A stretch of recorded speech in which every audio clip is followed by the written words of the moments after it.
The headline was literally everywhere this week, just staring back at you from every screen. Oh, yeah. Completely inescapable. It read, "Man crashes through security gate at Beyonce and Jay-Z's mansion." Which, I mean, it sounds like the start of a movie, right? Flashing cameras, helicopters, the whole world just freezing to watch. Hollywood definitely had its new obsession. But welcome to the deep dive. We are so thrilled you're sitting at the table with us today. Yeah, we really designed this show for you, for the kind of listener who, wants to strip away those sensational tabloid headlines. Exactly. Because we want to examine the actual underlying mechanics of how things work. So today we're looking at the mechanics of extreme wealth, hyperfame, and, well, the illusion of total security. Because that barrier between a highly curated private existence and the unpredictable chaos of the outside world, it is way more fragile than we tend to think. So fragile. I mean, we look at these sprawling estates and just assume they function like sovereign nations, right? Totally insulated.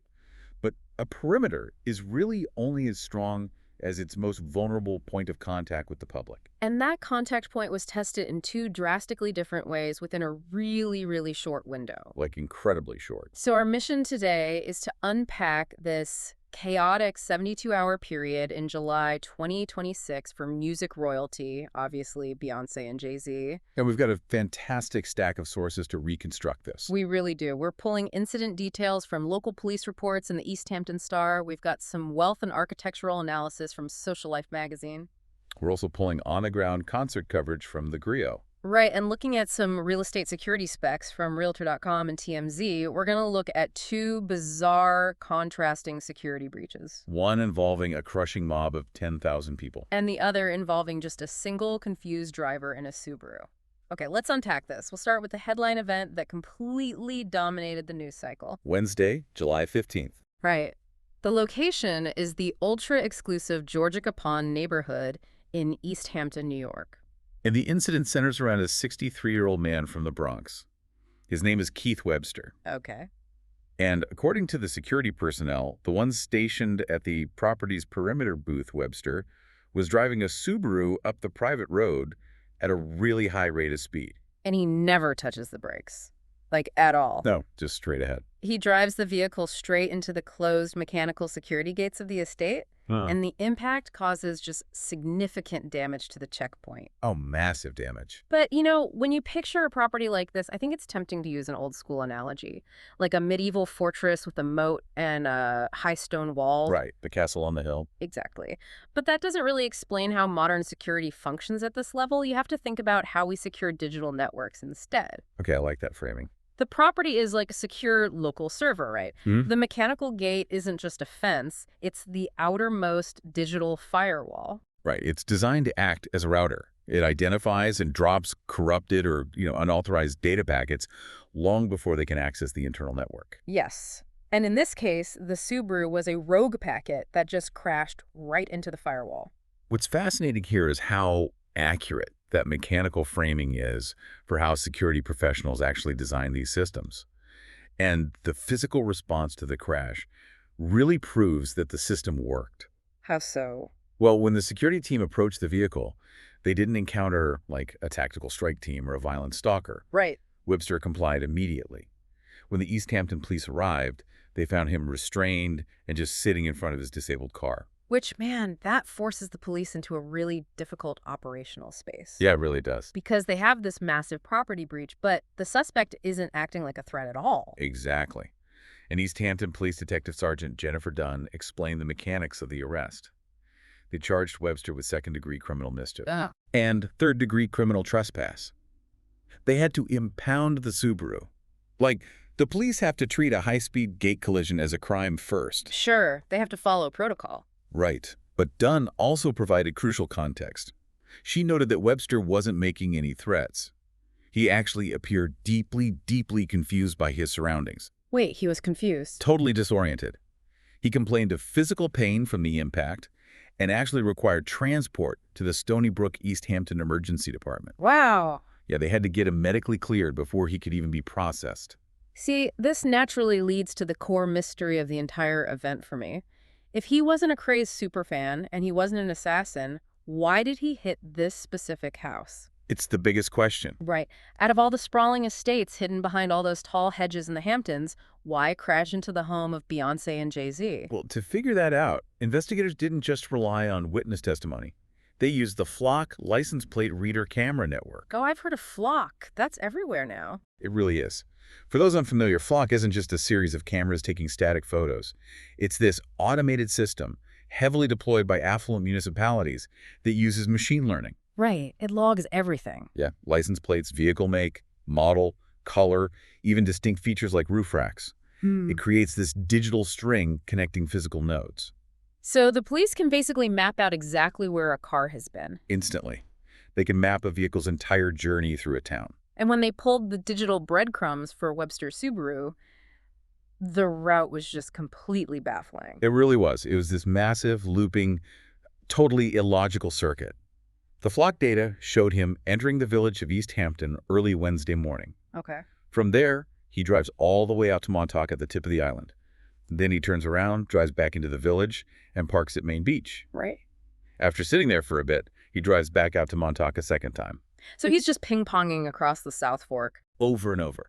He leaves Montauk again, returns to Main Beach, and only after all of that aimless wandering does he end up in the Georgia Capon area. But the data revealed something even more important, didn't it? Oh, absolutely. The Knowles Carter estate wasn't even his first interaction in that neighborhood. Right, he stopped somewhere else first. He pulled into the driveway of an entirely different, unrelated home. He actually spoke to the homeowner and asked for a specific woman by name. And she obviously didn't live there. No. And when the homeowner informed him of that, Webster just accepted the answer and left without incident. But his behavior was so disoriented that the homeowner actually called the police to report a confused driver. Wow. I really want to push back on the broader narrative here, because when this story initially broke, the media cycle went into overdrive. Oh, completely. It was everywhere. Tabloids were screaming about a terrifying gatecrasher targeting billionaires. But looking at this empirical evidence, the erratic Flock data, the calm interaction at the wrong house, the confusion at the scene, doesn't the media's framing feel entirely irresponsible? It really does. I mean, this doesn't look like a celebrity stalking incident. This looks like a severe medical or mental health crisis that just happened to intersect with a very famous address. I completely agree. And the evidence collected by the police certainly points away from a targeted attack. Detective Sergeant Jones told Page 6 that their background checks revealed Webster had zero criminal history. Nothing at all. Nothing. A thorough search of the vehicle and the crash scene yielded absolutely no weapons.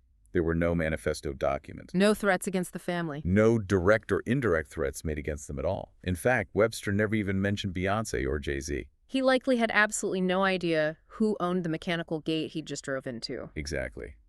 Detective Jones summarized it bluntly, stating that if Webster was suffering a medical episode, picking that specific house was likely pure chance. But chance or not, a physical breach on this specific property triggers a massive response. Of course it does.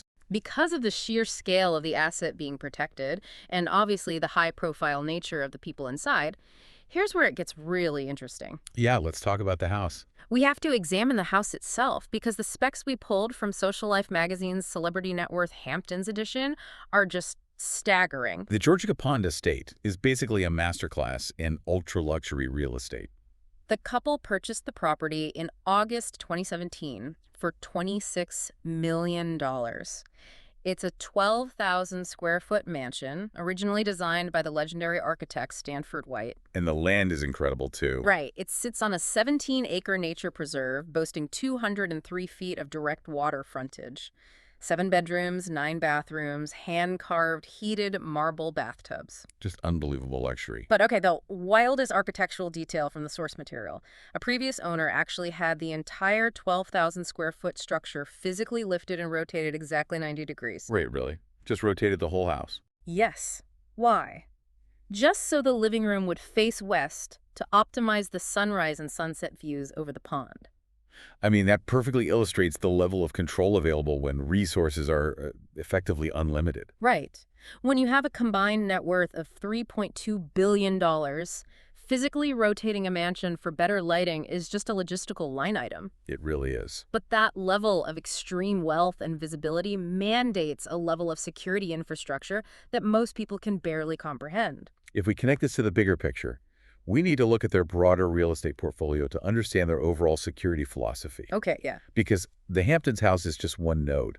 Look at their $88 million Bel Air mansion in California. Oh, right. According to architectural permits and reports from Realtor.com, they proactively installed bulletproof windows throughout the entire residential structure. Which is incredibly rare. You see bulletproof glass on government buildings or, armored vehicles. But retrofitting a massive residential home with ballistic glass requires intense structural reinforcement. Because of the sheer weight of it. Exactly. But they took the infrastructure even further. They submitted specific building permits to construct a new 2-story garage, a 10-car carport, and this is the wildest part, dedicated attached living quarters exclusively for a 24/7 security detail. So they are essentially building barracks into the entrances and exits of their private home. Yes. It reveals a philosophy based on concentric rings of defense. Security experts operate on a principle of time and distance. Makes sense. For the average person, a stranger walking up to ring the front doorbell is a normal occurrence. But for a global icon, a stranger at the front door is a catastrophic failure of the system. Right. It's way too close. Exactly. You need multiple hardened layers of detection and delay long before anyone gets near the actual residence. Which brings us right back to East Hampton and that digital firewall analogy.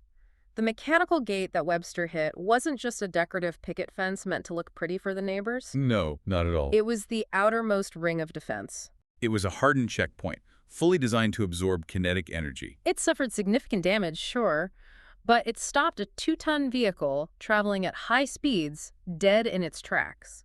The gate did exactly what it was engineered to do. Right. It kept the rogue element isolated at the perimeter. Exactly, allowing the on-site security detail to contain the driver while local law enforcement responded. It was honestly a textbook successful response to an unpredictable physical threat. But to fully appreciate the stress of this gate crash, we really have to look at the timing. Yes, the timing is crucial. This incident happened on a Wednesday. Most people would assume that a car plowing into your estate's checkpoint would be the most chaotic event of your year. Or your decade. Right. But for Beyonce and Jay-Z, this was actually the second massive security crisis they had faced in a mere 72 hours. The contrast between the two events is what makes this specific week so extraordinary from a security analysis perspective. So let's rewind the clock. Just 3 days to Sunday night, July 12th.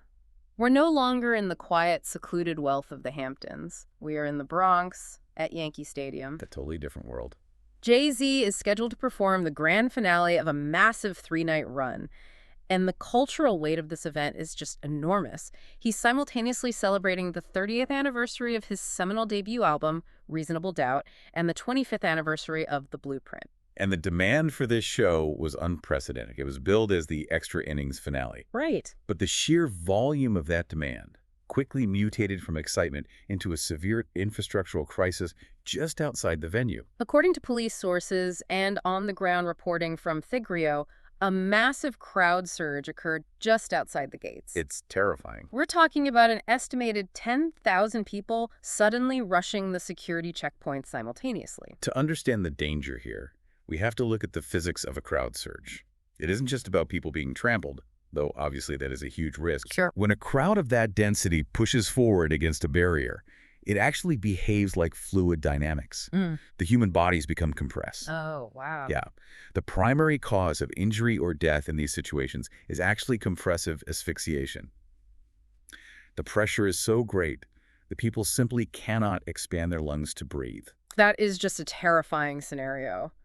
Faced with 10,000 people pushing against the infrastructure, the authorities and stadium security had to make an immediate, really hard call. They had to. They threw Yankee Stadium into a complete and total lockdown. Nobody goes in, nobody comes out. The doors are sealed to prevent the crush from breaching the interior concourses. Put yourself in the shoes of a fan for a moment. You've paid for these highly coveted tickets. You've traveled to the Bronx. You're waiting outside, and suddenly you were trapped in a claustrophobic bottleneck, surrounded by thousands of surging bodies, not knowing if you're going to make it inside or if you need to fight your way out just to stay safe. And the lockdown didn't spare anyone.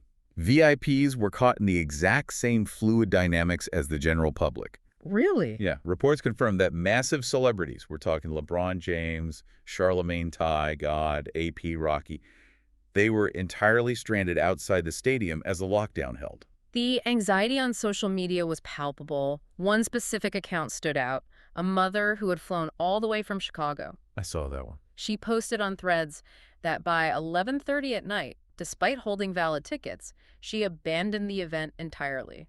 The fear of the crowd crush was so intense that she decided her physical safety was more important than waiting for the gates to reopen. A completely rational calculation given the environment. Meanwhile, inside the stadium, the scheduled 8 p.m. start time came and went. Hours ticked by. But Jay-Z refused to start the show. He held the entire production hostage until the perimeter was secure. Which is smart. Very. When he finally walked onto the stage at roughly 12:15 in the morning, his very first action wasn't to play a song. It was to address the structural failure that caused the delay. We have his exact quote to the crowd, and it highlights a deep understanding of the stakes. He said, "Let me explain the delay to you guys. It was like 10,000 people outside, and we closed all the doors, and somebody rushed the door." Right. He continued, "They closed the door for you guys' safety and everyone's safety outside. I don't want to start the music and people get trampled. I'm really sorry for the inconvenience, but I had to make sure everyone was okay." He essentially performed a real-time risk assessment. Exactly. If he had started the music while the crowd was surging outside, the sound would have acted as an accelerant. People would have rushed harder. Exactly. The 10,000 people outside would have pushed even harder to get through the gates, drastically increasing the pressure and the likelihood of a fatal crush. He chose to absorb the frustration of the people inside, to protect the lives of the people outside. And once the police managed to slowly regain control of the perimeter, safely process the bottleneck, and get the fans into their seats, the delayed show finally began. It did. And for those who endured the lockdown and waited past midnight, the performance was legendary. The set list was absolutely designed to reward their patience. He brought out a parade of surprise guests that was truly staggering. Teyana Taylor, Jermaine Dupri, and Young Jeezy. Usher took the stage for Heart of the City. Insane lineup. You had The Dream, Rihanna performing, Run This Town, Swizz Beatz, Pharrell Williams, Clips, Jadakiss, and Fat Joe. Just hit after hit. And to cap it all off, Beyonce joined him for Drunk in Love, while their 14-year-old daughter, Blue Ivy, played live piano on the track, Feelin' It. It was an incredible culmination of musical history stretching well past 3 in the morning. Yeah. But, it was a triumph salvaged from the edge of a very real disaster. So what does this all mean? When we look at the raw data from these sources, what's the ultimate takeaway? If we synthesize this 72-hour window, Beyonce and Jay-Z experienced the two absolute extremes of modern security threats. Right. On Sunday in the Bronx, they faced a failure of macro security. It was the threat of sheer, crushing volume. 10,000 fans driven by intense hype and adoration, whose collective mass became a literal danger to human life. Right, a threat generated by their own cultural gravity. Exactly. And then just 3 days later, the Wednesday incident in East Hampton is the exact inverse. Completely. The gate crash was a test of microsecurity. It wasn't a mob of 10,000. It was a single node of randomness. One 63-year-old man from the Bronx with no criminal history, no weapons, and no agenda. Just guy. A guy suffering from an apparent medical crisis, whose erratic path just happened to terminate at their perimeter. This raises an important question. How sustainable is that level of constant threat assessment? I really want you to think about how you secure your own space. You lock your front door at night, maybe you arm a basic security system or check a Ring camera. Yeah, totally standard stuff. It's a baseline level of vigilance. Now, scale that up to a multi-billion-dollar existence. You can buy the $26 million estate on the nature preserve. You can build the concentric rings of defense. You can install the bulletproof glass. Right. Build quarters for your private security force and even hold a stadium of tens of thousands of people in lockdown. You can engineer the most sophisticated digital and physical firewalls on the entire planet. But you can never completely eliminate the element of human unpredictability. You just can't. The outside world, whether it's 10,000 fans or one lost driver, will always eventually crash into the gate. Always. We spend so much time talking about the cost of fame in terms of a loss of privacy, the paparazzi lenses, the inability to go to a grocery store. Right, the usual complaints. But analyzing this week reveals that the true hidden cost of being that visible is the psychological weight of perpetual hypervigilance.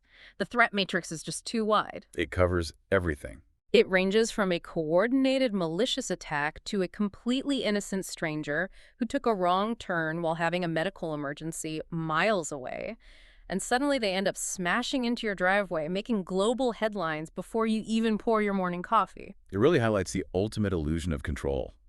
You can manage the perimeter, but you cannot manage the world outside of it. Which leaves you with a final thought to really mull over. If a random, uncontrollable event can still violently pierce the bubble of the most well-protected couple in the entertainment industry, does a $26 million fortress actually provide peace of mind? Or does it just provide a highly structured, very expensive place to wait for the world to crash into you? That is a phenomenal framing to close out the analysis. Thank you so much for sitting down with us today and joining this deep dive into the sources. We hope we helped you look past the headlines and understand the hidden mechanics just a little bit better. Keep asking the hard questions and most importantly, stay curious. We'll catch you on the next deep dive.